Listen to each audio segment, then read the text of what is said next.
Hey guys, how's it going? I'm going to be doing a review on Only God Forgives.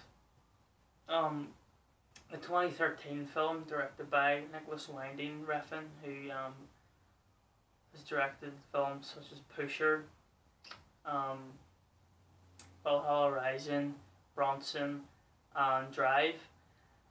This is his second collaboration with Ryan Gosling, and the film takes place in Bangkok. The film is about a drug dealer, Julian, played by Ryan Gosling, and his brother Billy.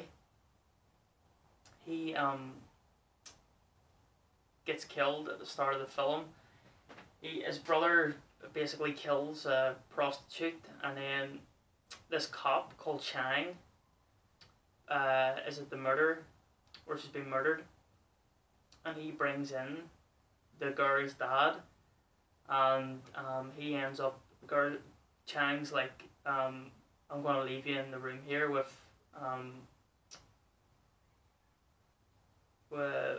Billy, who's just murdered a prostitute, and the father of the prostitute murders Billy, and then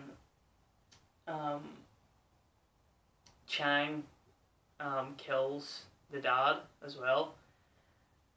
And then, Julian finds out, Julian's mum, played by Kirsten Scott Thomas, finds out, and, they want to get the person who's done this. And then, throughout the film, they're trying to find out who done it. The drug smugglers, there's like Julian, and then there's a few other people, and then there's Julian's mum, and, they're trying to get the Chang, the guy who's like behind everything, the cop, the sort of dirty cop. And what you have is, I was really looking forward to seeing it, because the favourite film in 2011 was Drive, and I'm a fan of Nicholas Winding Refn's directing, Ryan Gosling's acting.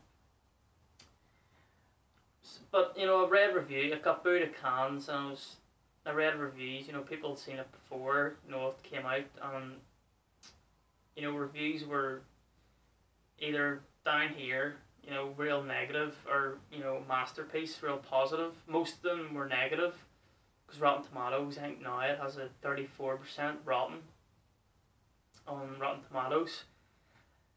And I was really looking forward to seeing it, and I was disappointed in the film. Don't get me wrong, parts of it are really, really good, and it's shot really well. The lighting and the cinematography and stuff's real nice. But it's more like it's definitely not a mainstream film. It's more an arty film. Each scene has, it's, describe it as an art more than a film, a piece of art. Ryan Gosling, he doesn't have much to say in the film, and a bit like Drive, but he's got even less to say in Only God Forgives. And he's a violent person, and Chang is a really violent person, the dirty cop, who is supposedly God. So he is. He likes killing people with his big sword. What else can I say about the film?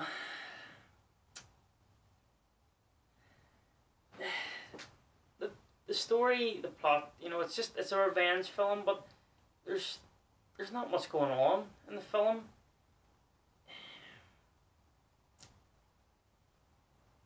There's certain scenes in it where you're like, what the hell? It's real silent and, real moody. And you're like, what is going on here? And then just flick to another scene and the exact same, just like walking down the street or turning and looking to the camera. It's a real arty film.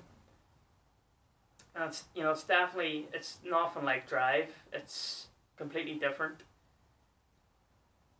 Definitely not as good. Like I say, there's people down here, people give it really negative reviews, and then people give it real positive reviews. I'd probably be in the middle. I could watch the film.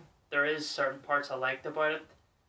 You know, like the cinematography I was saying, and you know, some of the shots in it were real nice. And I really like the end scene, the karaoke scene at the end. Um, but other than that, there, you know, it's just scene after scene, and you know, it's pretty boring. It's not as lively as Drive. Like I say, you know, Winding Refn was probably going for a completely different film to Drive, but Only God Forgives, it is a big disappointment in my eyes. Maybe not in other people's eyes, but in my eyes it is. And you know, it's not as good as Drive. In my opinion, it's not as good. But you know, there is. I mean, it could have been a really, really good film if Winding Refn had a went, you know, sort of a wee bit more mainstream like Drive. If he had a, you know, went down that direction, I think it could have been a better film. But you know, it's his film. He wrote it and directed it, so you know it is his film, and he wanted to do what he wanted to do. Ryan Gosling he's not really in the film that much, and when he is in it, he doesn't have much to say. The character of Chang was menacing, and you know he was a pretty good body. I'll give the movie that as well. Kirsten Scott Thomas, she wasn't really that good in the film. She wasn't really in it that much. And you know, we've got a character, I think you call her May or Mai, which is Ryan Gosling's sort of prostitute or entertainer girlfriend. She wasn't in it that much, and she didn't have much to say or do really. So yeah, it could have been a better film. I mean, I'm going to give it. I'm going to give it a 6 out of 10. You know, it's worth watching, just you know, to see the film, to see the art, and see what was, you know, made. But you know, it would probably on repeated viewing, it would maybe get better, it would maybe get worse. So I'm going to give it another try, you know, in probably a couple of days, and you know, see what happens then. But you know, in first viewing, I was really disappointed, and you know, therefore I'm only going to give God Forgives a 6 out of 10.